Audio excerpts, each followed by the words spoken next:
नमस्कार, मी डॉक्टर आदित्य इंदानी तुमचं hello doctor या कार्यक्रमात मनापासून स्वागत करत आहे. प्रेक्षको, आज आपण अत्यंत महत्त्वाचा आणि गुंतागुंतीच्या विषयावर चर्चा करणार आहोत. आपल्या नाकाच्या हाडाची रचना खूप महत्त्वाची आहे. जसं की बोललं जातं, नाक मोकळं असेल तर श्वास मोकळा आणि जर नाक मोकळं नसेल तर श्वास मोकळा नाही. याचाच अर्थ तुम्ही कधी विचार केला आहे का, एक छोट्याशा हाड वाढल्यामुळे साधं श्वास घेणं आव्हान ठरू शकतं किंवा प्रत्येक वेळी श्वास घेताना त्रास होऊ शकतो. मग या छोट्याशा हाडाशी आणि आयुर्वेदाचा काही संबंध आहे का? तर प्रेक्षको, आहे. अगदी छोट्याशा हाडापासून तर श्वसन प्रक्रियेच्या आजारापर्यंत आयुर्वेद सक्षम आहे. तर आजचा आपला चर्चेचा विषय या प्रकारे आहे: ऑपरेशन टाळण्यासाठी आयुर्वेद, नाकाचे हाड वाढणे. एकदा मी परत सांगतो, ऑपरेशन टाळण्यासाठी आयुर्वेद, नाकाचे हाड वाढणे. आणि यासाठी आज आपल्या सोबत आहेत आयुर्विद्या पारंगत आयुर्वेदाचार्य वैद्य समीर गोविंद जमदग्नी सर.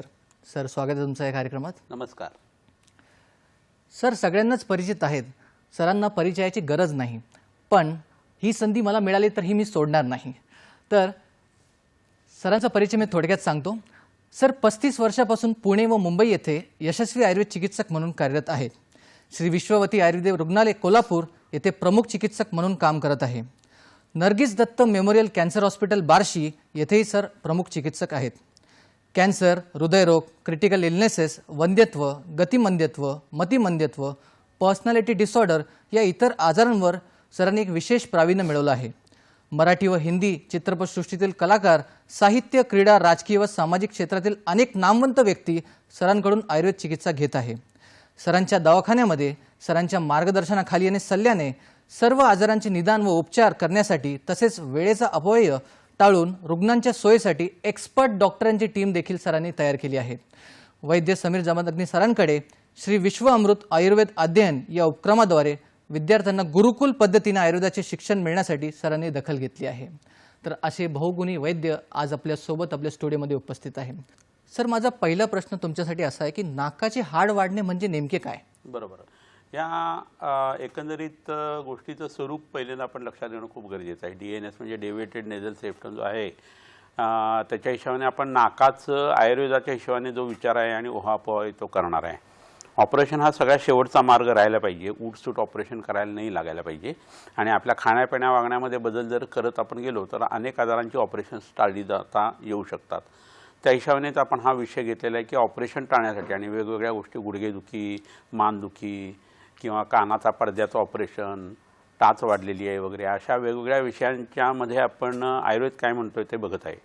तर आत्ता हा नाकाशी संबंधित जो भाग आहे त्याच्यासाठी नाकाचं आयुर्वेदाचं म्हणणं काय आहे नाकाविषयी हे लक्षात घेणं खूप गरजेचं आहे. आपलं शरीर हे पंचभौतिक आहे आणि प्रत्येक महाभूतांची एक तन्मात्रा असते, एक विषय असतो त्याचा. तसं पृथ्वी महाभूताची गंध ही तन्मात्रा आहे आणि गंधज्ञान जे आहे ते नाकाने होतं. म्हणजे पृथ्वीचा आणि नाकाचा जवळचा संबंध आहे. ती पृथ्वी म्हणजे अर्थ या हिशोबाने तुम्ही लक्षात घेऊ नका. पृथ्वीचे गुण जे डिफाईन केले गेलेले आहेत ते लक्षात घेऊन ज्या ठिकाणी ते गुण आहेत त्याला म्हणायचं पृथ्वी, असं एकंदरीत आहे. अर्थ म्हणजे पृथ्वी, वॉटर म्हणजे जल. तर हे महाभूतांचा अपमान आहे खरं म्हणजे हा. तर असं आहे की नाक जे आहे, नासा ही शीर्षोद्वारम असं म्हटलेलं आहे. तर ऊर्ध्वजठरात कोणत्याही भागामध्ये कफाचं आणि रक्ताचं आधिक्य असतं. नाकाच्या ठिकाणचा जो मळ आहे, ज्याला सिंघाणं किंवा शेंबूड आपण मराठीमध्ये म्हणतो, तो मांस धातूशी संबंधित असा मळ आहे. नासायाम त्रीणी म्हणजे 3 अस्थी जे आहेत ते नाकाच्या ठिकाणी सुश्रुताचार्यांनी सांगितलेले आहेत. आणि तिथं कार्टिलेज म्हणजे कुर्च्या किंवा तरुण अस्थी जो आहे ना त्याचंही वर्णन केलेलं आहे सेप्टम तयार होत असताना. ऑपरेशन करत असताना जो म्युकोझल लाइनिंग कट करून आपण सेपरेट करतो त्या म्युकोजाचा विचार जो आहे ना तो आयुर्वेदाने या सिंघाणकाच्या हिशोबाने असा केलेला आहे. ऑल्फॅक्टरी नर्व नावाची जी एक पहिलीच क्रेनियल नर्व जी आहे ती मेंदूच्या वरच्या भागापासून निघते, बाकीच्या ज्या आहेत त्या सगळ्या खालच्या भागातून निघतात. तर तिचं अस्तित्व जे आहे ते सुद्धा इथिमोलमधनं झरझरात तिथनं ती खाली आलेली आहे ऑल्फॅक्टरीनं, आणि मग त्यातनं आपल्याला गंध परमाणूंचं जे ज्ञान आहे ते होत असतं. आपल्या शरीरातला सप्तपथ वगैरे जो आहे किंवा शृंगाटक मर्म जे आहे ते या नाकाच्या हिशोबाने आपल्याला घशाच्या आतल्या बाजूला लक्षात घ्यायला लागतं.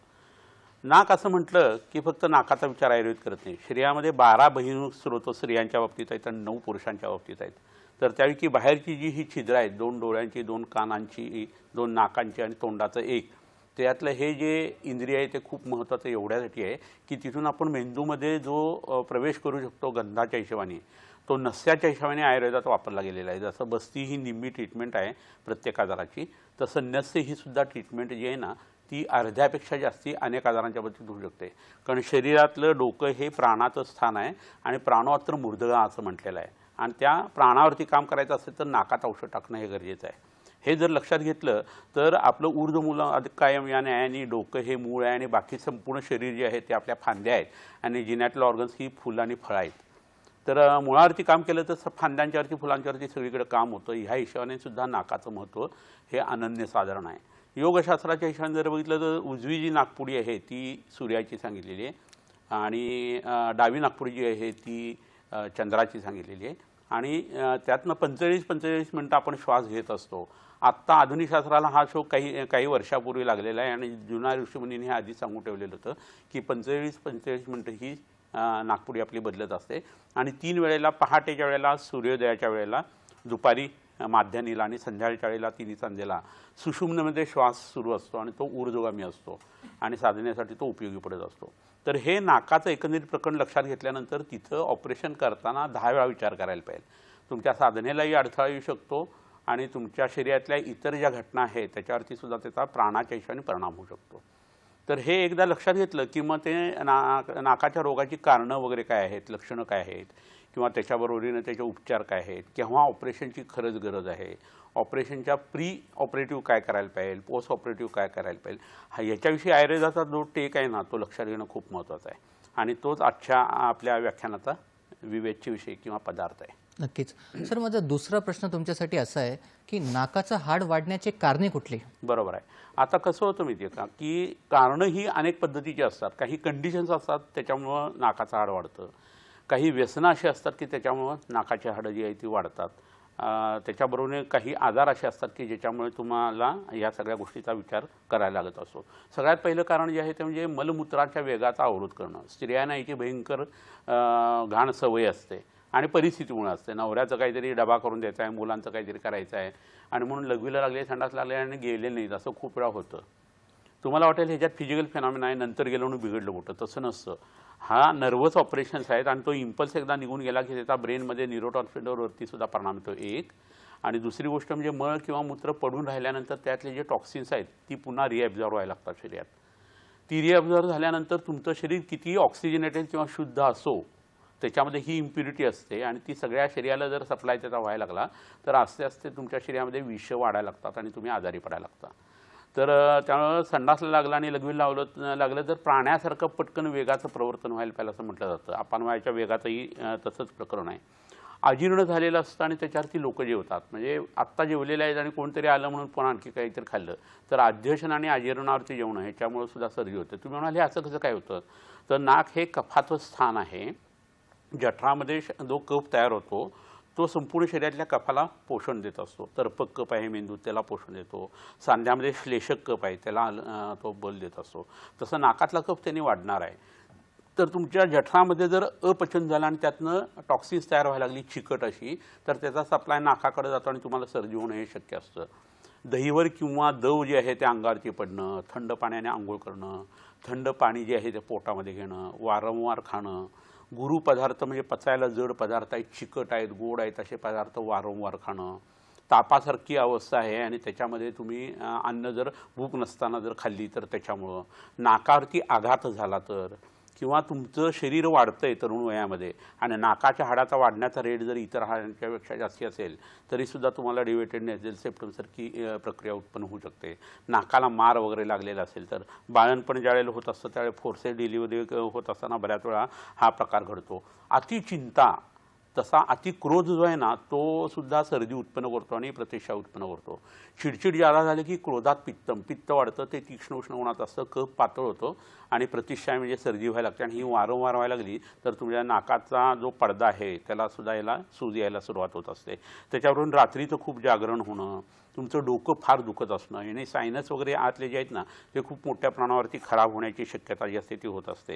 ह्याच्यानंतर अतिमैथून कर्म करणं किंवा व्यवाय करणं, ह्याच्यामुळे शरीरातला कफ जर फार बाहेर पडायला लागला तर त्याला विरोधी अशी गोष्ट जी आहे ती शरीर आपल्या शरीरात आणायला बघतं. वात प्रकोप झालेला असताना गोड पदार्थ थंड पदार्थ खाल्ले जातात आणि त्याचा परिणाम म्हणून तुमच्या शरीराला कफ जो आहे तो वाढायला लागतो. तुम्ही खूप रडलात किंवा खूप हसलात तर येणारे जे अश्रू आहेत ना ते सुद्धा असा परिणाम तुमच्या शरीरावरती उत्पन्न करत असतात. बऱ्याच ॲलर्जी असतात किंवा शौचाच्या मार्गामध्ये मूळव्याधीचे खोंब असतात, त्याचा परिणाम जो आहे ना तो सुद्धा तुमच्या शरीरावरती सर्दी होणं आणि नाकाला सुजवणे ह्या पद्धतीने होत असतो. बऱ्याच वेळा असं होतं की अनुवंशिकता असते आणि त्याचा परिणाम म्हणून सुद्धा तुम्हाला सर्दी होत असते. सिगारेट ओढली आणि नाकातनं धूर सोडला आहे असं बरेच लोक करतात, त्याचा क्षोभ होऊन रक्तपित्त प्रकोपाची कारणं घडतात आणि हा त्रास होऊ शकतो. यकृत खराब व्हायला लागलं दारू पिऊन तर त्याचा परिणाम जो आहे तो सुद्धा प्रतिशाय किंवा कामल्याच्या हिशोबाने तुम्हाला नाकाच्या हिशोबाने त्रास द्यायला लागतो. तर अशी काही कारणं आहेत की ज्याचा आपल्याला चिकित्सेच्या दृष्टिकोनातून सुद्धा नंतर विचार करायचा आहे. कारण संक्षिप्त हा क्रियायोगो निदान परिवर्जनम म्हणजे ही सांगितलेली कारणं तुम्ही दूर केली तर तुमच्या नाकाच्या पडद्याची जी संप्राप्ती किंवा पॅथॉलॉजी चुकीची झाली आहे ती दुरुस्त करण्यासाठी पहिलं पाऊल उचललं असं होऊ शकतं. सर, तुम्ही नाकाचं हाड वाढण्याचं स्वरूप सांगितलं, त्याची कारणे सांगितली. आता मला असं विचारायचं की त्याची लक्षणे कुठली असतात? बरोबर आहे. आता कसं आहे, लक्षणं प्रत्येकाच्या बाबतीत काही वेगळी येणार आहेत का? तर वाताच्या हिशोबाने काही प्रतिशाय म्हणजे सर्दीचं वर्णन केलं आहे, पित्ताच्या हिशोबाने काही लक्षणं सांगितले आहेत, कफाच्या हिशोबाने काही लक्षणं सांगितलेली आहेत.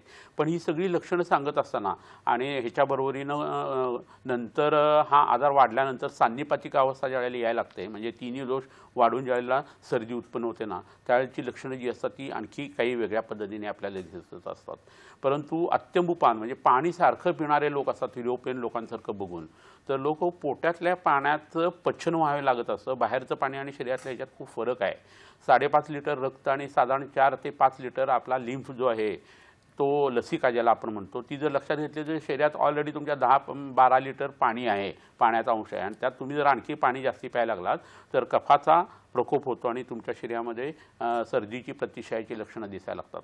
आणि ही सगळी दिसायला लागल्यानंतर तुम्हाला जो उत्पन्न होणारा त्रास आहे तो फक्त सर्दी या स्वरूपात राहत नाही, त्याचे सार्वधिक परिणाम यायला लागतात. असं का होतं तर शिर किंवा डोकं जे आहे ते प्राणाचं स्थान आहे आपण जसं बघितलं तसं, आणि त्या पद्धतीने मग या आजाराच्या लक्षणांच्याकडे आपल्याला बघायला लागत असतं.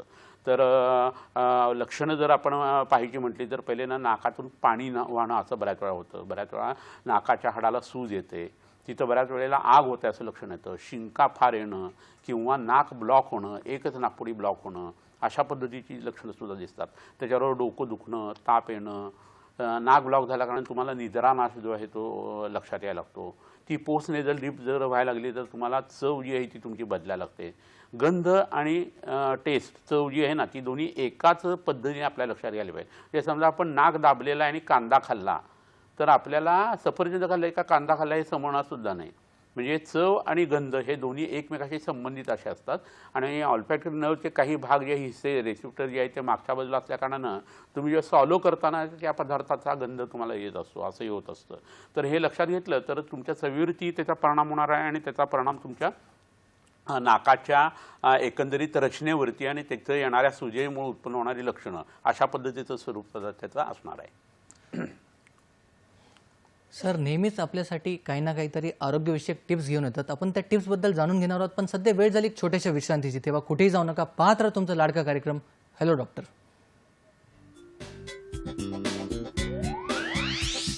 श्री विश्वामृत आयुर्वेदीय चिकित्सालय, पत्ता Siddhi platinum 1369 Sadashiv Peth off Bajirao road, Natubag Ganpati जवळ, पुणे 411030, शाखा पुणे, मुंबई, कोल्हापूर.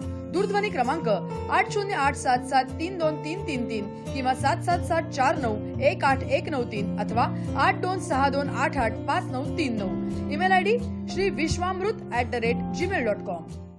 श्री विश्वामृत आयुर्वेदीय चिकित्सालय, पत्ता Siddhi platinum 1369 Sadashiv Peth off Bajirao road Natubag Ganpati जवळ पुणे 411030 शाखा पुणे मुंबई कोल्हापूर दूरध्वनी क्रमांक 8087732333 किंवा 7774918193 अथवा 8262885939 ईमेल आयडी श्रीविश्वामृत@gmail.com श्री विश्वामृत आयुर्वेदीय चिकित्सालय पत्ता Siddhi platinum 1369 Sadashiv Peth off Bajirao road Natubag Ganpati जवळ पुणे 411030 शाखा पुणे मुंबई कोल्हापूर दूरध्वनी क्रमांक 8087732333 किंवा 7774918193 अथवा 8262885939 ईमेल आयडी श्रीविश्वामृत@gmail.com विश्रांतीनंतर परत एकदा स्वागत आहे तुमचं एक कार्यक्रमात ज्याचं नाव आहे हॅलो डॉक्टर. विश्रांतीच्या आधी मी टिप्सचा उल्लेख केलेला, तर ते टिप्स मी वाचून दाखवतो. तर टिप्स या प्रकारे आहे. टिप नंबर 1, पांढऱ्या डागांसाठी म्हणजेच कोड, बावची चूर्ण, श्वेत मुसळी, चित्रक मूळ चूर्ण संभाग एकत्र करून ठेवावे. दररोज सकाळ संध्याकाळ हे चूर्ण 3-3 ग्राम मधासह निरंतर घेत राहावे. पांढऱ्या डागांसाठी ही टिप्स सांगितलेली आहे. टिप नंबर 2, कडुनिंबाची कोवळी पाने 10 ग्राम आणि हिरवे ओले खोबरे 10 ग्राम एकत्र वाटून 50 ml पाण्यात घालून ठेवावे. 15 मिनिटांनी हे पाणी गाळून नेहमी प्यावे. पांढऱ्या कोडासाठी फायदा होतो. तर असे 2 टिप्स सरांनी आपल्याला सांगितलेले आहे. सर, माझा पुढचा प्रश्न तुमच्यासाठी असा आहे की अजून काही लक्षणे असतात नाकाचं हाड वाढण्याचे आणि याची उपेक्षा केली तर काय उपद्रव होऊ शकतात? बरोबर. आता त्या टिप्समध्ये जी दुसरी होती ते हिरवे ओले आवळे आहेत आणि त्याच्यावर कडुलिंबाची पानं आहेत. त्याचा हिम किंवा फांट जो आहे तो पोटामध्ये घेणं हे गरजेचं आहे. आता लक्षणाच्या बाबतीत आपण विचार करताना एक खूप महत्त्वाचा भाग जो आहे तो असा लक्षात घ्यायला पाहिजे की या सर्दीचा एवढा विचार का करावा लागतो आणि DNSचं ऑपरेशन टाळण्यासाठी आपण का विचार करायचा. तर मगाशी मी जसं सांगितलं, तर नाकामध्ये आपण जर तेल टाकलं, तूप टाकलं तर त्याचा परिणाम जो आहे तो आपल्या शरीरावरती खूप चांगल्या पद्धतीने येतो. त्याला नस्य चिकित्सा म्हटलं जातं. आता नाकात शेंबूड आहे खूप साचलेला, वारंवार सर्दी होते आणि ती जर नाकात सतत पडत राहिली तर त्या घाणेरड्या गोष्टीचं आपल्याला नस्यच होतंय. आणि तसं जर व्हायला लागलं आणि पोस्ट नेझल ड्रीपने तो कफ जर तुमच्या पोटात जात असेल तर ऑलरेडी आपण आपली लाळ जी असते ती साधारण 400 ते 500 ml रोजची सॉलो करत असतो. म्हणजे आपल्यात ओरल हायजीन जर खराब असेल, त्यात हिरड्यामध्ये रक्त किंवा पू वगैरे उत्पन्न होत असेल, तुम्ही किती दात स्वच्छ केले तरी त्या लाळेबरोबर ती घाण जर पोटात जात असेल तर तुम्ही शाकाहारी असला तरी मांसाहारी असल्यासारखा तुमच्या शरीरावरती परिणाम येणार आहे. तुमच्या अस्तराला पोटातल्या आतल्या इजा होणार आहे. तसं हे नाकात जर सतत पडायला लागला आणि ऑल्फॅक्टरी नर्ववरती याचा परिणाम जर यायला लागला तर संपूर्ण शरीर जे ते हळूहळू सुकायला लागतं आणि त्याला राजयक्षमा असं म्हणतात. म्हणजे जी सर्दीची सुरुवात होते त्याला जोडीला डोकं दुखणं आणि ताप साथ द्यायला लागतो आणि शरीरातले धातू जे आहेत ते हळूहळू कमी व्हायला लागतात. धातूंचा क्षय व्हायला लागतो आणि राजयक्षा म्हणजे TB सारखी लक्षणं जी आहेत ती उत्पन्न व्हायला लागतात आणि तुमचं अपर रेस्पिरेटरी ट्रॅक आणि लोअर रेस्पिरेटरी ट्रॅकवरती सुद्धा त्याची इन्फेक्शन जाऊन किती मोठे आजार होतात ते तुमच्या लक्षात येईल. असं जर असेल तर ही लक्षणं लक्षात घेत असताना तुम्ही त्याचे उपद्रव लक्षात घेणं गरजेचं आहे. तुम्हाला याच्यातनं श्वास म्हणजे दम लागणं, कास म्हणजे खोकला लागणं, नासा म्हणजे नाक ब्लॉक झाल्यासारखं वाटणं, पूय नासा म्हणजे नाकामध्ये पुवाची उत्पत्ती होणं, त्याच्यामध्ये कृमी नासा म्हणजे कृमी उत्पन्न होणं, तोंड खूप कोरडं पडणं, बॅड ब्रीथचा त्रास जो आहे तो तुम्हाला होणं, ह्याच्याबरोबर तुमचं डोकं जे आहे ते सतत दुखत राहणं, सतत पोटामध्ये ती घाण गेल्या कारणाने अग्निमांत्याचं लक्षण उत्पन्न होणं, आवाज बसणं हे त्यातून उत्पन्न होतं आणि घोरण्यासाठी बरेच लोक जे असतात ना, कोणतरी येतात आणि हे आमचे मिस्टर खूप घोरतायत वगैरे सांगत असतात आणि त्यावेळेला हे लक्षात ठेवायला पाहिजे की दोघंही घोरत असतात वयाच्या हिशोबाने आणि शैथिल्यानंतर घोरण्याची अनेक कारणं असतात.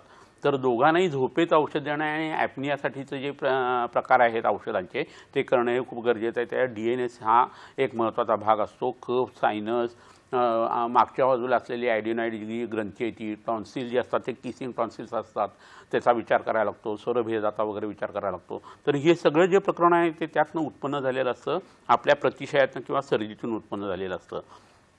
सतत अशी सर्दी जर तुम्हाला व्हायला लागली आणि त्रास व्हायला लागला तर ॲटोमॅटिकली तुमची रात्रीची झोप जी आहे ती खराब व्हायला लागते आणि मग वारंवार उठून बसणं, शिंका हे त्यातनं सुरू व्हायला लागतं. शिंका येताना भृशमशव म्हणजे अतिशय शिंका येणं, असं बऱ्याच लोकांना हा भाग घडत असतो. थोडंसं कुठंतरी धूळ वगैरे लागली, किंवा धूर आला तर लगेच खूप शिंका येतात, 30-40 शिंका येतात आणि नाक चांगलं लाल होऊन जातं. दीप्त नावाचा आजार जो आहे तो हळूहळू यातनं उत्पन्न व्हायला लागतो. तोंडाला शोष पडणं हे मगाशी सांगितलेलं लक्षण हे खूप त्रासदायक असतं आणि नाक ब्लॉक झालं की तोंडाने श्वास सुरू होतो आणि तोंड हे खाण्यासाठी आहे, श्वास घेण्यासाठी नाही आहे. आणि असं असल्याकारणानं उत्पन्न होणारे घशाचे आजार आहेत ते सुद्धा खूप मोठ्या प्रमाणावरती उत्पन्न व्हायला लागतात. सर्दी जेव्हा जुनी होते त्यावेळेला त्याला पीनस असं म्हटलं जातं आणि त्याच्यामध्ये घ्राण नाश म्हणजे आपल्या श्वास घेण्याच्या गोष्टी चालू राहिल्या तरी चव आणि गंध याच्यातला जो गंधाचा भाग जो आहे ना तो नष्ट व्हायला लागतो आणि कोणत्याही पदार्थाचा वास येत नाही असं बऱ्याच वेळा होतं. तर त्यावेळेला जी ट्रीटमेंट करायची असते ती काय ते आपण नंतर बघणारच आहोत. पण ही मुख्य लक्षणं आपल्याला दिसतात आणि हे नाकाचं प्रकरण ज्यावेळेला खूप वाढतं त्यावेळेची कॉम्प्लिकेशनसुद्धा मी आता तुम्हाला सांगितली त्या पद्धतीने हा भाग घडतो. इथंच एक गोष्ट लक्षात घ्यायला पाहिजे की आपली ऑल्फॅक्टरी नर्व जी आपण बघितली पहिली क्रेनियल नर्व जी आहे त्याच्या दृष्टीची किंवा विकृतीची कारणं काय आहेत असं जे आहे ना ते बघणं खूप गरजेचं आहे. आणि त्याच्यामध्ये सुद्धा हेच होतं की तुम्ही तंबाखू खात असाल, तुम्ही स्मोकिंग करत असाल किंवा तुमच्या तोंडामध्ये दात आहेत त्याच्यात कृमीदंत जर असतील किंवा त्याच्याबरोबर तुमच्या शरीरामध्ये डोक्याला कुठेतरी मार लागला आहे किंवा नाकाला मार लागलेला आहे असं जर झालेलं असेल किंवा त्याच्याबरोबर तुमच्या नेकला किंवा हेडला कुठंतरी मॅलिग्नन्सी असेल, कॅन्सर असेल, मेंदूचा जर कॅन्सर असेल, अल्झायमरसारखा आजार जर असेल किंवा मधुमेह तुमच्या शरीरामध्ये जर वाढत असेल तर ह्या सगळ्याचा परिणाम जो आहे ना तो किंवा अपस्मार असेल, पार्किन्सनचा विकार असेल तरी तुमच्या ऑल्फॅक्टरी नर्वला धक्का लागू शकतो. आणि नाकाच्या पडद्याच्या बरोबरीनेच ही नर्व खूप महत्त्वाची असल्याकारणानं घ्राणनाश हे लक्षण खूप मोठ्या प्रमाणावरती यायला लागतं. आणि मग त्यामुळे व्हायला काय लागतं की नाकाचाही त्रास आहे, श्वास घेतानाही अडथळा आहे, त्याच्याबरोबरीने गंधसुद्धा समजत नाही आहे आणि एक एक आजार जे आहेत हळू वाढत चाललेले आहेत असं व्हायला लागतं. नाकाचा आजार पडदा जो आहे तो वाकडा तिकडा होणं हे दिसायला तर वाईट दिसणारच आहे पण एवढं बाकीचं जे आहे ना ते त्याच्याबरोबरती तुम्हाला बोनस म्हणून जे मिळतं ना ते फार धोकादायक असतं. आणि लहान मुलांच्या बाबतीत हा भाग फार मोठ्या प्रमाणावरती ग्रोईंग एजमध्ये आपल्याला दिसतो. लहान मुलांचं वय हे कफाचं असतं आणि कफाच्या वेळेला तुम्ही जर खायचे पदार्थ वेगवेगळे गोड पदार्थ, चिकट पदार्थ, आंबट फळं जर खायला लागलात तर मधुर आम्ल आणि लवण या रसाने कफाची वृद्धी होते. हा टेकच असा असतो. डॉक्टर काय म्हणतात की केळ खाल्लं, इन्फेक्शन झालं, सर्दी झाली. आम्ही म्हणतो की लहान मुलं आहे, कफाचा काळ आहे, गोड पदार्थ खाल्ला, थंडीचे दिवस आहेत, सकाळच्या वेळेस केळ खाल्लं, केळानी आणि ह्या सगळ्या गोष्टींनी कफ वाढला आणि म्हणून सायनसायटिस झाला किंवा सर्दी झाली. तर कुणाचं आता जास्ती शास्त्रीय वाटतंय पहा आणि त्याच्यानुसार आपल्याला त्याची औषधं जी आहेत ना ते देणं शक्य असतं. तर हा सगळा उहापोह जो आहे तो लक्षणांच्या हिशोबाने आणि त्यांच्या कॉम्प्लिकेशनच्या हिशोबाने आपण बघून घेतला. डिव्हिएटेड नेझल सेप्टम म्हणजेच नाकाचे हाड वाढणे याच्यात बऱ्याचदा सर्जरी सांगितलेली आहे, ऑपरेशन सांगितलेलं आहे. बरोबर आहे. तर ऑपरेशन टाळण्यासाठी आयुर्वेदानुसार आपण काय काय करू शकतो? बरोबर आहे. तर बेसिक महत्त्वाची गोष्ट अशी आहे की ऑपरेशनची गरज का पडते हा भाग खूप महत्त्वाचा आहे. तर लोकांना पहिल्यांदा माहीतच नसतं की होमिओपॅथीमध्ये, आयुर्वेदामध्ये ह्याच्या सर्दीसाठी जे काही उपचार असतात. आता साधी गोष्ट तुम्हाला सांगतो कसं आपल्याला भारतीय असूनसुद्धा, भारतातला आयुर्वेद असूनसुद्धा आणि आपल्या संस्कृतीमध्ये आयुर्वेद असतानासुद्धा आपण चुका करू किंवा आपल्याला माहीतच नसतं. तर नाकातला मळ हा मांसाचा मळ आहे आणि रक्तातून मांस होण्याची प्रक्रिया ही यकृतामध्ये सुरू होत असते. तर सर्दी सुरू आहे म्हणून यकृताची औषधं कोणत्या डॉक्टरने दिलेली तुम्ही बघितलेत का? नाही बघितलेली आहेत. पण वैद्य तसं करतो आणि तुमची सर्दी कायमस्वरूपी जाते. पहिला भाग की जो तुम्हाला माहीत नव्हता आणि हे वैशिष्ट्य आयुर्वेदाचं धरता येईल. दुसरा भाग असा आहे की मांसामध्ये किंवा मांसाच्या मलामध्ये कुठेही आजार झाला तर शस्त्र, क्षार, अग्नी आणि औषध या 4 गोष्टींचा वापर करायला लागलेला आहे. शस्त्र हे सगळ्यात शेवटी वापरायचं आहे. तर अग्निकर्म करणं, पोटात औषध घेणं, क्षारकर्म म्हणजे क्षारोद कोणताही यवक्षार, सजीव क्षारसारखा क्षार पाण्यात टाकून त्यांनी नाकामध्ये ते टाकणं, सलाईन वॉटर ज्याला आधुनिक शास्त्राचे लोक म्हणतात ना ते केलं तर कफ निघून जातो, सूज जी आहे ती हळूहळू कमी यायला लागते आणि तो त्रास जो आहे तो हळूहळू कमी व्हायला लागतो. इथंवर ठीक आहे, हेही कदाचित तुम्हाला माहीत असेल. पण तिसरा जो भाग आहे तो इतका भयानक वेगळा आहे की तुम्ही चकित होऊ शकाल. नाकाच्या ठिकाणी कुरच्या असते किंवा कार्टिलेज आहे आणि नाकाचं हाड आहे. तर या हाडाची उत्पत्ती कुठं आहे ज्याला सूज आलेली आहे पडद्याला त्याची? तर ती पक्वाशयामध्ये मोठ्या तड्याच्या उंडूक नावाच्या सुरुवातीच्या भागामध्ये आहे जिथं विष्ठा तयार होते. या एक पुरी जराकला साय अस्थि जराकला असं एक सूत्र आहे. जे मळ जिथं तयार होतो तिथं सूक्ष्म रूपात हाडं तयार होतात. मग तुम्ही म्हणाल ह्याला काय अर्थ आहे, तर तुम्हाला ते तो स्पष्टीकरण आहे ते देतो. शकृत हा पिंडिकोद्वेष्ट प्रतिष्ठाय शिरोरुजा असं एक सूत्र आहे. शकृत म्हणजे पुरुष.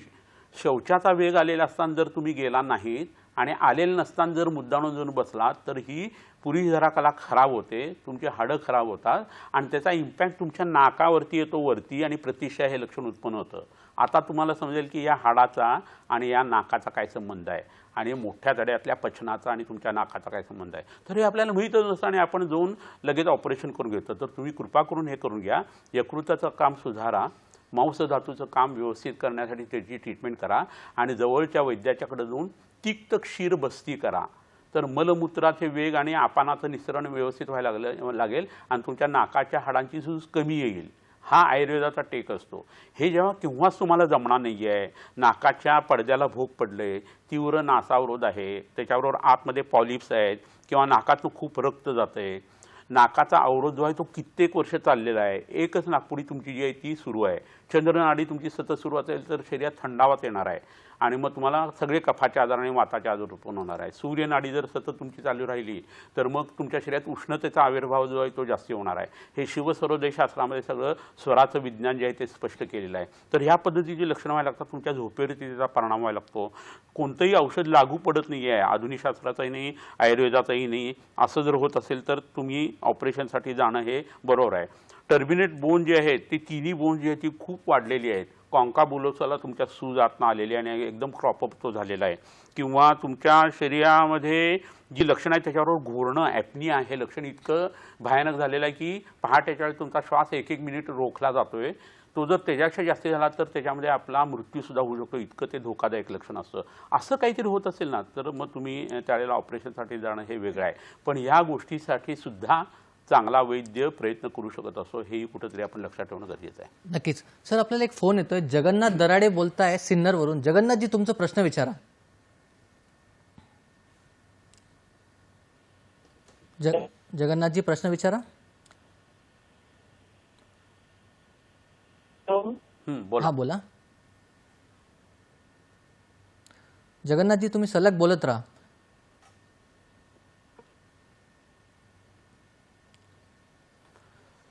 टेक्निकल प्रॉब्लेम काहीतरी दिसतोय, ऐकू येत नाही. ठीक आहे सर, तुम्ही ऑपरेशनबद्दल आम्हाला सांगितलं की ऑपरेशन टाळण्यासाठी आपण आयुर्वेदात काय काय करू शकतो. तर ऑपरेशनच्या पूर्वी आणि ऑपरेशनच्या नंतर आयुर्वेदानुसार आपण काय काय करू शकतो. बरोबर आहे. आता कसं होतं, हा एक खूप छान प्रश्न विचारला तुम्ही. असं होतं की आपल्या शरीरामध्ये कोणतंही ऑपरेशन करायचं आहे असं म्हणताना प्लॅन सर्जरी जर असेल आणि इमर्जन्सी जर नसेल तर तुम्ही ते थंडीच्या दिवसात विसर्ग काळात करावं. थंडीच्या दिवसात विसर्ग काळात काय होतं, निसर्ग आपल्याला ताकद देतो आणि उन्हाळ्यामध्ये आपल्यापासून ताकद खेचून घेतो. तर ताकद चांगला असेल, बल उत्तम असेल तर सगळ्या गोष्टी उत्तम असतात आणि त्यामुळं थंडीच्या दिवसामध्ये ऑपरेशन्स व्हायला पाहिजेत. ऑपरेशनच्या आधी साधारण महिनाभर तुम्ही सूक्ष्म त्रिफळा, गंधक रसायन, कैशर गुगुळ अशा गोळ्या पोटामध्ये घ्यायला पाहिजेत. तर तुमच्या शरीरात इन्फेक्शन्स होत नाहीत, जखमा लवकर भरून येतात आणि तुम्हाला रक्त भरायची सुद्धा आवश्यकता फार कमी पडते. त्याच्यावरून जर तुम्ही ओलं खोबरं खाल्लं तर तुमचं HbA ते वाढायला लागतं. तुमच्या अंगाला रोज तेल लावून तुम्ही प्राणायाम करणं, सर्वांगासन करणं असं करायला पाहिजे. आणि हे करत असताना उत्पन्न होणारे जे पदार्थ असतात म्हणजे पालेभाज्या आहेत, भात आहे, दही आहे, पोहे आहेत, शेंगदाणे आहेत, बटाटा वांग्यासारखे पदार्थ आहेत, चीज, पनीर, मशरूमसारखं सडकं अन्न आहे की जे नेहमी खायचं नसतं, म्हशीचं दूध आहे. हे जर तुम्ही कमी केलं ना तर तुमच्या शरीरातले धातू हे कोरडे राहतात आणि त्या जखमा सहन होतात त्यांना आणि पटकन ग्रॅन्युलेशन टिश्यू तयार व्हावं लागतं. तर हे तुम्ही पहिल्यांदा करणं गरजेचं आहे आणि मग ऑपरेशनला तुम्ही छान सर्जनला सामोरे जा आणि ते झाल्यानंतर पुन्हा ह्या सांगितलेल्या गोष्टी ज्या त्या करायच्या. यावेळेला ब्रह्मचर्याचं पालन करणं हे खूप गरजेचं आहे. तसं झालं तर तुमच्या शरीरामध्ये काय होतं, शुक्र धातू जो आहे तो साचून राहायला लागतो आणि त्याचा परिणाम म्हणून काय होतं, तुमच्या शरीरातल्या अनेक गोष्टी ज्या टिश्यू ज्या आहेत ना त्या नवीन रिफॉर्म व्हायला सुरुवात होते. कारण जनन सामर्थ्य वाढवणं हे शुक्राचं काम असतं. तर ब्रह्मचर्याचं खूप महत्त्व आहे. मरणम बिंदू पातेनं जीवनम बिंदू धारणात यावत बिंदू स्थिरोदेहे तावत कालस्य भयंकुता. एवढं ब्रह्मचर्याचं महत्त्व जे आहे ना ते सांगितलेलं आहे. तर ह्या पद्धतीने जर तुम्ही विचार करायला लागलात तर ऑपरेशनला सामोरं जाताना हे पूर्व आणि पश्चात कर्म तुम्ही केलं जवळच्या वैद्याचा सल्ला घेऊन तरीसुद्धा खूप मोठ्या गोष्टी तुमच्या पदरात पडू शकतात. सर, आपल्याला एक फोन येतोय. विशालजी बोलताय अमरावतीवरून. विशालजी, तुमचा प्रश्न विचारा. हॅलो. हा, बोला. नमस्कार सर. सर, मी विशाल पेठे बोलतोय अमरावतीवरून. मला जवळपास 3 महिने झाले आहेत सर्दीचा त्रास आहे. बर. तर मी सुरुवातीला तर म्हणजे नॉर्मल सर्दी समजून घरीच सेट्राजिन वगैरे घेतल्या हं, आणि त्यानंतर मी ॲलोपॅथीचा कोर्स केला पूर्ण आठवड्याभराचा. हं. पण होत काय होतं की औषधं संपली की लगेच 2-3 दिवसानंतर परत तो त्रास रिपीट व्हायला लागला. बर. मग मी आमच्या जवळच सोनटक्के सर म्हणून आहे, त्यांच्याकडे आता 1 महिना झाला होमिओपॅथी घेतो आहे. बर. हा, पण मला पाहिजे तसा आराम होत नाहीये सर. बर. पण सरांना मी विचारलं की नाकाचा हाड वगैरे वाढलाय का, त्यामुळे हा त्रास होतोय का किंवा ॲलर्जी. त्यांनी मला सांगितलं की जे पावसाळी वातावरण जे आहे ते तुम्हाला बाधत आहे आणि त्यामुळे हा त्रास होतोय. त्याकरिता माझं औषध सुरू आहे, समजा 1 महिना झाला आहे होमिओपॅथीमध्ये. बर. बर. पण मला पाहिजे तसा आराम होत नाहीये. बर. धन्यवाद विशालजी.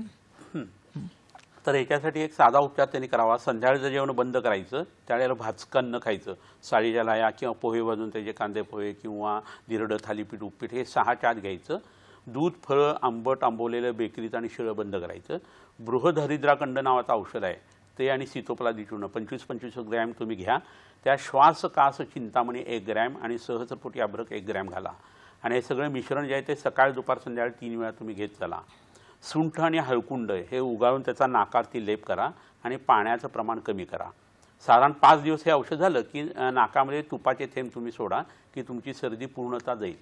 ॲलर्जी जरी असली तरी बृहदहरिद्राखंड हे त्यातलं औषध तुम्हाला ॲलर्जीसाठी उपयोगी पडणार आहे आणि एवढ्या औषधावरती तुमचा त्रास जो आहे तो नक्की कमी होईल. आपण सरांसोबत ही चर्चा पुढे नेणार आहोत, पण सध्या वेळ झाली छोट्याशा विश्रांतीची. विश्रांतीनंतर पुन्हा एकदा आपण 2 टिप्स ऐकूया. पाहत राहा तुमचा लाडका कार्यक्रम हॅलो डॉक्टर.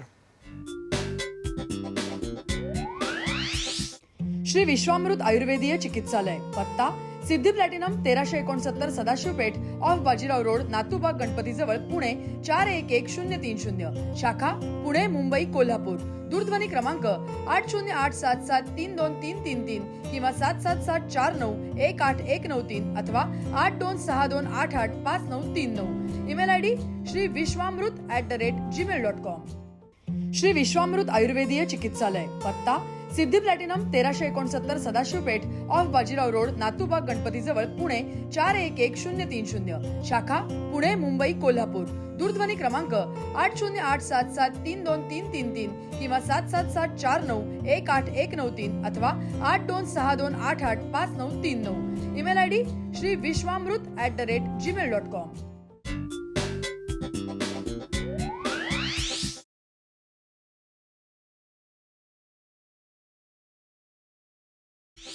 विश्रांतीनंतर परत एकदा स्वागत आहे तुमचं या कार्यक्रमात, ज्याचं नाव आहे हॅलो डॉक्टर. विश्रांतीच्या आधी मी 2 टिप्सचा उल्लेख केलेला. आता पुढची टिप्स अशी आहे, लघवीला फार होत असल्यास डाळिंबाची फळाची साल वाळवून त्याचे 3-3 ग्राम चूर्ण सकाळ संध्याकाळ पाण्यासह घेणे. हा प्रयोग 21 दिवस करावा. पुढची टिप, अर्जुन साल चूर्ण 250 ग्राम आणि वेलची चूर्ण 80 ग्राम एकत्र खलून ठेवावे. सकाळ संध्याकाळ हे चूर्ण 3-3 ग्राम पाण्यासह घेतल्यास हृदयाची धडधड कमी होऊन जीव घाबरा होणे थांबते. हा प्रयोग सलग 3 महिने करावा. तर असे आरोग्यविषयक टिप्स सरांनी आपल्याला सांगितले. सर, मला पुढचा प्रश्न तुमच्यासाठी असा आहे की नाकाचं हाड वाढण्याची आयुर्वेदानुसार चिकित्सा काय? कसं होतं, नाकाचं हाड वाढणं हा प्रकार जो आहे तो उपद्रवात्मक असा आहे. म्हणजे एखाद्या गोष्टीचं कॉम्प्लिकेशन म्हणून जसं होतं तसं आहे. सतत सर्दी व्हायला लागली आणि इन्फ्लमेशन व्हायला लागलं, सूज यायला लागली तर उत्पन्न होणारी घटना आहे. सुजेचा किंवा इन्फ्लमेशन आयुर्वेदाने सुद्धा करून ठेवलेला आहे. श्लोक संहिता त्याच्यामध्ये त्रिशोफी अध्याय नावाचा एक अध्याय सांगितलेला आहे आणि त्याच्यामध्ये प्रत्येक श्लोकाची जो आहे ना तो शोफम तत्र प्रजा येते अशा पद्धतीचाच आहे. प्रत्येक आजारामध्ये इन्फ्लमेशन किंवा स्क आहे हे चरख्याने 5000 वर्षापूर्वी त्याला दाखवून दिलेलं होतं. तर तोच प्रकार इथे आहे. सर्दी सतत व्हायला लागली, नाकाचे वेगवेगळे आजार उत्पन्न व्हायला लागले तर नाकाचा पडदा जो आहे तो आतनं सुजायला सुरुवात होते आणि आर्टिरीला सूज येणं, हाडाला सूज येणं या प्रक्रिया सुद्धा घडत असतात. तर हे होत असताना हे उजव भागाचं दुखणं आहे. वरच्या भागामध्ये कफ असतो, मधल्या भागामध्ये पित्त असतो आणि खाली भागामध्ये वात असतो. त्या वाताचा संबंध या पक्वाटी किंवा मोठारड कसा आहे हे मगाशी तुम्हाला मी सांगितलं.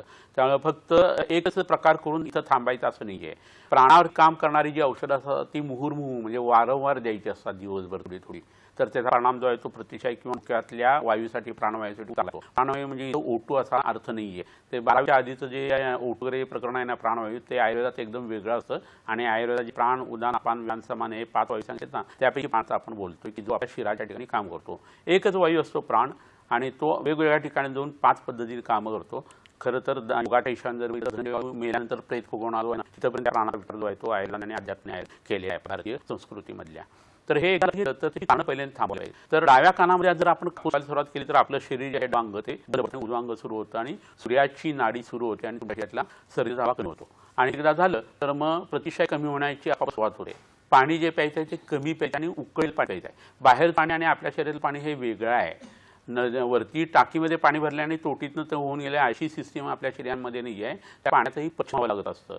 तर त्यामुळे पाणी कमी प्यायला पाहिजे. स्किन चांगली राहण्यासाठी पाणी पिणारे लोक असतात. अग्नी आपल्या पोटातला जो आहे त्याच्यावरती जर हे पाणी पडत राहिलं तर जठाग्नी मांजे उत्पन्न होणार आहे आणि रोगा हा सर्वेपी मंदेग्नो सुतरा मुद्राणीच सगळे आजार हे मंदाग्नीनं उत्पन्न होतात. तर तुम्ही पाणी पिणं वारंवार हे आजाराला सुद्धा त्रासदायक असं होऊ शकतं आणि आजार त्यात उत्पन्न होतात. तर पाणी कमी करणं हे गरजेचं आहे. हे होत असताना तुम्हाला त्रास सुद्धा कमी होणार आहे. आजीर पहिल्या कोणत्याही आजारामध्ये असतं अग्निमांद्य असतं त्यामुळे एकदम नाकामध्ये औषधं घालायची नाही. 3-4 दिवस वाट बघायची. एकदा शरीरातल्या दोषांचं पचन झालं की मग नाकात औषधं टाकणं, त्याच्याबरोबर पोटीस करणं, त्याच्यानंतर बस्ती करणं, वमन विरेचन करणं, या पद्धतीची जी ट्रीटमेंट आहे ती आपण करू शकत असतो.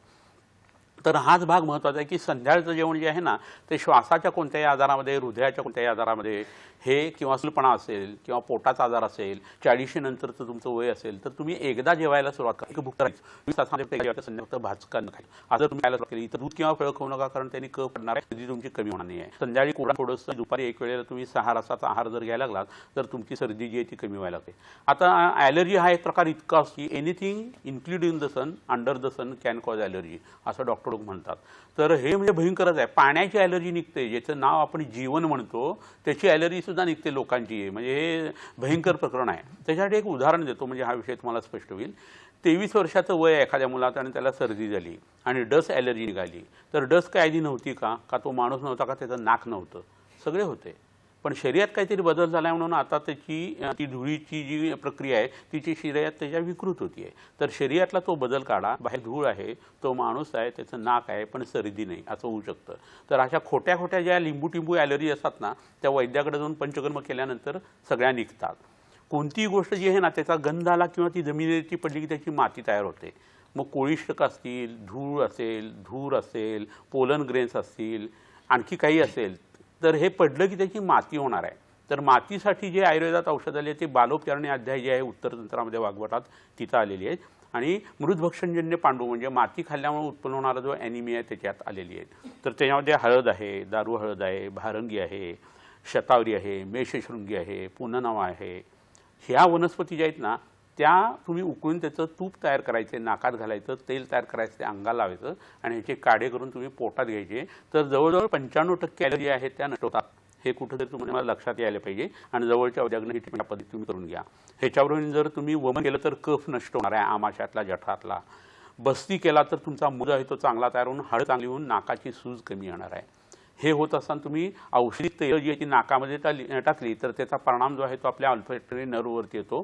तिला सुदिंग होतं आणि त्याचे रिसेप्टर चांगले काम करायला लागतात. तुम्हाला जे वास येत नाहीत ते हळूहळू यायला सुरुवात होणार आहे. त्याबरोबर तुमच्या शरीरामध्ये आतमध्ये नाक जर कुठं पॉलिश वगैरे उत्पन्न होत असतील ते तेलाने होतात. क्षार तेल नावाचा आयुर्वेदामध्ये एक वेगळा पाठ आहे तर ते तुम्ही वापरू शकता.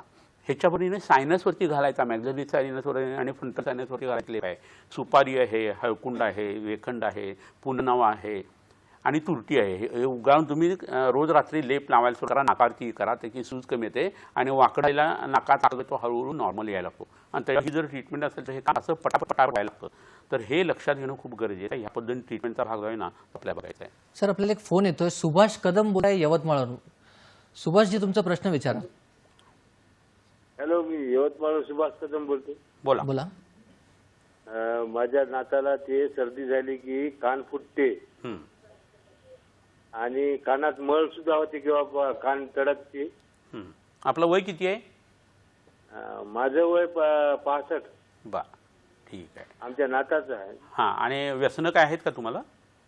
नाही ना, माझं नाही ना, नातू आहे 10 वर्षाचा. बरं ठीक आहे. त्याचं कान फुटतो आणि नाकाचा त्रास आहे सर्दीमुळं. ठीक आहे ठीक आहे, काय हरकत नाही, उत्तर देऊया. धन्यवाद सुभाषजी. तर त्यांच्या नातवाला त्रास आहे आणि सर्दी झाली की कान फुटते. तर त्याच्यामधलं प्रेशर इन्फेक्शनमुळे घडणारा प्रकार आहे. तर आधी कान कधी नाक असं इथं बघणं गरजेचं आहे. तर कान ही तशी क्लोज सिस्टीम आहे. नाकातून हे इन्फेक्शन जे आहे ते इतर ठिकाणी जातं. नाकाचा आजार असताना डोळ्यामध्ये औषध घालणं, तोंडामध्ये औषधं धरणं आणि मग कानामध्ये औषध घालणं हे करायचं असतं. पण त्या मुलाला दूध, फळं, आंबट आंबवलेलं बेकरीचं आणि शिळं बंद करायचं. तो ज्या वेळेला आई मग भूक लागली असं म्हणेल त्या आणि छाती शिकून घ्यायला सुरुवात करायची. हे करत असता सर्दीसाठीची मगाशी जी औषध मी एका रुग्णाला सांगितली ती ह्या पेशंटला सुद्धा उपयोगी पडणार आहे आणि ती जी आहे ती या मुलासाठी देणं खूप गरजेचं आहे. तरी त्रिभुवन कीर्ती रस 3 वेळेला एक गोळी तुळशीच्या पानांच्या रसावरती देणं आणि क्षारारिष्ट किंवा श्वासाकल्प नावाचं औषध जे आहे ते 3 वेळा पाव चमचा या मुलाला दिलं तर त्याचा त्रास कायमस्वरूपी कमी होईल. कानाला पोटीस करणं हे खूप उपयोगी आहे. त्याचाही त्याने वापर करून घ्यावा. सरांनी आपल्यासाठी काही औषधी वनस्पती आणलेल्या आहे, पण सध्या वेळ झाली एक छोट्याशा विश्रांतीची, तेव्हा कुठेही जाऊ नका, पाहत राहा हॅलो डॉक्टर. श्री विश्वामृत आयुर्वेदीय चिकित्सालय, पत्ता Siddhi platinum 1369 Sadashiv Peth off Bajirao road, Natubag Ganpati जवळ, पुणे 411030. शाखा पुणे, मुंबई, कोल्हापूर. दूरध्वनी क्रमांक 8087732333 किंवा 7774918193 अथवा 8262885939. Email ID shriviswamrut@gmail.com. Shri Vishwamrut आयुर्वेदीय चिकित्सालय, पत्ता Siddhi platinum 1369 Sadashiv Peth off Bajirao road, Natubag Ganpati जवळ, पुणे 411030. शाखा पुणे, मुंबई, कोल्हापूर. दूरध्वनी क्रमांक 8087732333 किंवा 7774918193 अथवा 8262885939. Email ID shriviswamrut@gmail.com.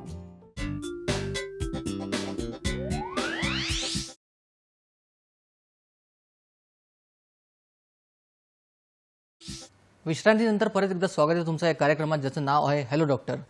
सर, हे नाकाचे जे आजार असतात किंवा नाकाचं हाड वाढणं जे हे काय आजार आहे ते पुन्हा पुन्हा होऊ नये याच्यासाठी कुठली औषध वनस्पती आयुर्वेदानुसार सांगितलेली आहे? बरोबर आहे. पहिली गोष्ट म्हणजे काय आहे, कोणताही आजार आपल्याला होऊ नये असं वाटत असेल तर आयुर्वेदात सांगितलेली दिनचर्या, ऋतुचर्या, रात्रीचर्या ही पाळायला पाहिजे. मुली ज्या आहेत त्यांनी रजस्वला अवस्था असताना, पाळी सुरू असताना त्याचे नियम पाळायला पाहिजे. गर्भिणी असताना तिने गर्भिणी परिचर्या आणि सुतिका परिचर्या नंतर पाळली जायला पाहिजे. तर ह्या परिचर्या ह्या अशा गोष्टी असतात की त्या कमी अशा पद्धतीच्या असतात, पण त्या केल्या तर त्याचा फायदा मात्र खूप मोठा होत असतो. तर त्या हिशोबानं षड्रसात्मक आहार करणं हे खूप गरजेचं आहे. 15 दिवसातनं एकदा लंघन करणं, एकादशी वगैरे असं जर केलं तर स्वार्थ आणि परमार्थ दोन्ही त्यातनं होतो. ऑटोफॅजी उत्पन्न होतं शरीरामध्ये आणि तुमच्या इम्युनो सिस्टीम जी आहे ती काम करायला लागते. तुम्ही हे लक्षात घ्या की तुमचे ॲडिनॉइड्स, तुमचे टॉन्सिल्स, तुमचं हृदय, तुमचं यकृत, तुमची प्लीहा, तुमचं रक्त, तुमची त्वचा, तुमचा मांस आणि मेदधातू आणि तुमची हाडं ह्याच्यामध्ये इम्युनो सिस्टीम जी आहे ती काम करत असते. तर ह्याला जपणारे उपचार जे आहेत ना ते ह्या परिचर्यामध्ये सांगितलेले असतात. तर ते तुम्ही करा. आणि इथं काही वनस्पती मी तुम्हाला दाखवणार आहे, त्याचा वापर तुम्ही करून घ्या.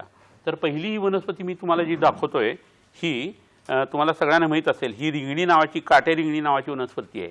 तर हिला दुष्स्पर्शाचं एक सुंदर संस्कृत नाव आहे, कारण ह्याच्या सगळ्या अंगावरती काटे आहेत आणि हिचा स्पर्श जो आहे तो आपल्याला दुःखकारक आहे. हिला निळं फूल लागलेली असतं. उटी भागात जर तुम्ही गेला तर पांढऱ्या फुलाची तिथं लक्ष्मणेच्या स्वरूपाची एक वनस्पती मिळते. तर ही रिंगणी आहे, याचं मूळ जे असायचं ना त्याला रिंगण मूळ असं म्हटलं जायचं. आणि पूर्वीच्या काळी ते रिंगणं नावाचं एक खेळणं असायचं. दोन्ही बाजूला बॉल आणि मध्ये दांडा असायचा आणि ते घरंगळत गेलं की त्याच्या मागनं तो बाळकृष्ण जो आहे छोटं मूल ते जायचं आणि ते पकडून तोंडामध्ये घालायचं. ते रिंगणं जर चावलं गेलं तर त्याचा कडू रस पोटात जातो. तो कफक नाही आहे, दात उत्तम पद्धतीने यायला लागतात आणि सर्दी त्या मुलाला होत नाही. अशी ही उत्तम वनस्पती आहे. आणि शालपर्णी, पृष्णीपर्णी, गोक्षूर, कंटकारे आणि भृती आहे. ज्याची कंटकारे म्हणजे ही वनस्पती आहे. ही लघु पंचमुळं किंवा दशमुळापैकी एक वनस्पती आहे. तर ह्याचा वापर तुम्ही करून घेऊ शकता. ह्याच्याबरोबरीने ते कोरडं द्रव्य मी तुम्हाला दाखवतो. याला पिंपळी असं म्हणतात. लेंडी पिंपळी असं याचं नाव आहे, लेंड्यांसारखा ह्याचा आकार दिसतोय म्हणून.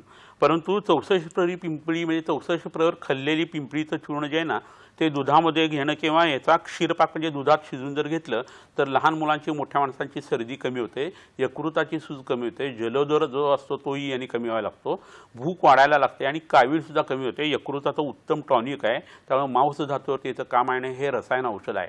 वृद्ध व्यक्तीने हे घेतलं तर आयुष्य त्यांचं वाढणं आणि म्हातारपण कमी होणं असं सुद्धा त्याच्याबरोबर त्यांना एक बोनस मिळू शकतो. ह्याच्याबरोबर इथं आणखीन एक वनस्पती आहे ती म्हणजे पुनर्नवा. पुन्हा नवम याती ती पुनर्नाव असं म्हटलं जातं. ही वनस्पती कधी म्हातारी होत नाही आणि त्यामुळे वयस्थापन गणामध्ये शतावरी, आवळे, हरितकी, जीवंती वगैरे जे रासना वगैरे वनस्पती आले त्याच्यावर ही वनस्पती आलेली आहे. तर या वनस्पतीच्या पानांचा रस तुम्ही पोटात जर घेतला तर अंगावरची सूज कमी येते, नाकातली सूज कमी येते, नाकाच्या पडद्याची सूज कमी येते. नाकाच्या पडद्याला ऑपरेशनच्या वेळेस छिद्र पडलेलं असेल ना तर ही वनस्पती जास्ती उपयोगी पडते असं आमचं ऑब्झर्वेशन आहे. तर ह्याचं मूळ जे आहे ना ते उगाळून सायनसवरती लेप करणं असाही प्रकार तुम्ही याच्यात करू शकता. आणखीन एक वनस्पती इथं आहे ती म्हणजे कदली किंवा केळ. तर कदली ही तर कशासाठी दाखवली आहे, हे तर थंड पदार्थ आहे हा. तर केळीचा जो कंद असतो त्याचा क्षार तयार करायचा जाळून आणि ती राख जी आहे ना त्याचं पाणी नाकामध्ये जर टाकलं तर DNS जो आहे ना तो कमी व्हायला झपाट्याने सुरुवात होते. क्षाराची ट्रीटमेंट ही मांस धातूला उपयोगी पडल्याने हे प्रकरण जे आहे ना ते घडत असतं. आणि हे जर क्षाराचं प्रकरण सीतोबलादी चूर्णावर तुम्ही पोटात घेतलं तर खोकला, सर्दी आणि खूप शिंका येणं ही प्रक्रिया जी आहे ती झपाट्याने नष्ट होताना दिसते. आणखीन एक वनस्पती तुम्हाला सगळ्यांना माहीत असलेली परिचयाची ती म्हणजे तुळसी. पांढरी तुळस असू दे किंवा काळी असू दे, कलियुगातलं हे उत्तम औषध आहे असं धर्मग्रंथामध्ये सांगितलेलं आहे. जो नित्य तुळशीशी सेवन करतोय त्याला कलीची बाधा होत नाही असं म्हटलं जातं. जे भांडणं सतत होणं, कागाळ्या करणं, 10 पापकर्म जी आहेत ना ती त्या माणसाकडनं घडत नाहीत असं धर्मशास्त्रात वर्णन आहे. तर ह्याला प्रदक्षिणा घालणं आणि ही खाणं ह्याला तुळशीचं सेवन करणं असं म्हणतात. तर हे अतिशय उत्कृष्ट यकृतोत्तेजक औषध आहे. कफ कमी करणार आहे. सर्दी, ताप, पडसं, खोकला, उलट्या, जुलाब येणे सगळं कमी येतं आणि ह्याच्यात सूक्ष्म तांबराचा अंश असतो. ज्यावेळी तुम्हाला चांगलं वंशलोचन मिळत नाही त्यावेळी ह्याच्या मंजिरांच्या आतलं जे काळं बी आहे ते सुद्धा तुम्ही वापरू शकता. असा हे एक प्रकार आहे. दुसरं जी वनस्पती आहे ती तुम्हाला इथं मी दाखवू इच्छितो आणि ती म्हणजे ही बृहती नावाची वनस्पती. मगाशी जशी रिंगणी दाखवली तशी ही बृहती नावाची वनस्पती आहे आणि ही दशमुळातल्या लघुपंचमुळामध्ये येते. ह्याचे सगळे उपयोग जे आहेत त्या रिंगणी प्रमाणात आहेत. त्या पद्धतीने ही वापरायला पाहिजे. नागवल्ली पत्र किंवा विड्याचं पान तुम्हाला सगळ्यांना माहिती आहे, खऊचं पान.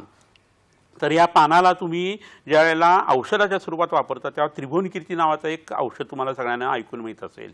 तर ते ह्याच्या पानांच्या रसावर जर पोटामध्ये घेतलं तर नाकाची सूज कमी येते, ताप ही कमी होतो, डोकोदुखी कमी यायला लागते आणि आस्ते आस्ते नाकाचा आकार जो आहे ना तो सुद्धा नॉर्मल यायला इतर उपचारांच्या बरोबर याचा वापर आपण करून घेतला तर परिणाम चांगला येत असतो. तर अशा ह्या काही वनस्पती आहेत की ज्याचा आपण हिरव्या ओल्या ताज्या वनस्पतीचा वापर आयुर्वेदामध्ये करून घेऊ शकतो. नक्कीच सर, नाकाचं हाड वाढण्याबद्दल तुम्ही त्याचं स्वरूप, कारणे, लक्षणे आणि चिकित्साबद्दल सांगितलं आणि विना ऑपरेशन आयुर्वेद उपचार आपण कसे करू शकतो याच्याबद्दल सांगितलं. तर प्रेक्षकांसाठी शेवटी तुम्ही काय संदेश द्याल? असं आहे की तुमच्या नाकाचं हाड वाढलं तर त्याचं कारण आयुर्वेदिक पद्धतीने तुम्ही शोधून काढा. सर्वांगासन करा, कपालभाती प्राणायाम करा, त्याच्यानंतर शंख मुद्रा बांधा, महाबंध आणि महावेदबंध जे आहेत ना ते तुम्ही करायला सुरुवात करा. पाणी कमीत कमी प्या, गरम पाणी प्या आणि तुमच्या जेवणामध्ये लगेच जो बदल करायचा आहे त्याच्यामध्ये तुम्ही कढणं घ्यायला सुरुवात करा. पूर्ण जेवण करायचं नाही, सकाळ संध्याकाळ कढून घेऊन तुम्ही उपवास करायचे. त्याच्यामध्ये कुळीथ, मुळा, मूग हे जे आहेत ना त्याचं कढण तुम्ही घेणं हे जास्ती इष्ट आहे. आणि एकदा भूक वाढायला लागली की मग औषधाच्या बरोबर तुम्ही इतर अन्न षड्रसात्मक आहार घ्यायला सुरुवात करा.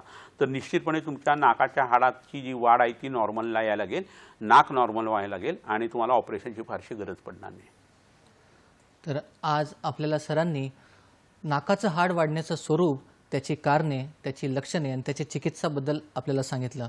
तर आयुर्वेदाच्या मदतीने आपण या रोगांवर सहजपणे उपचार करू शकतो, या रोगांना टाळू शकतो. तर सर, तुम्ही इथे आलात आणि आम्हाला एवढा चांगल्या प्रकारे मार्गदर्शन केल्याबद्दल तुमचे खूप खूप आभार. नमस्कार. आणि तुमच्यासाठी असंच नवनवीन चर्चासत्र आपण सुरू ठेवू. पण सध्या वेळ झाली तुमचं निरोप घेण्याची. चर्चेतील माहिती तुमच्या दैनंदिन जीवनात नक्कीच उपयोगी पडेल आणि आरोग्याच्या दृष्टीने तुम्हाला याचा फायदा होईल ही अपेक्षा. तर प्रेक्षको, योग्य सल्ला द्या, योग्य सल्ला घ्या, स्वस्थ राहा, मस्त राहा. नमस्कार.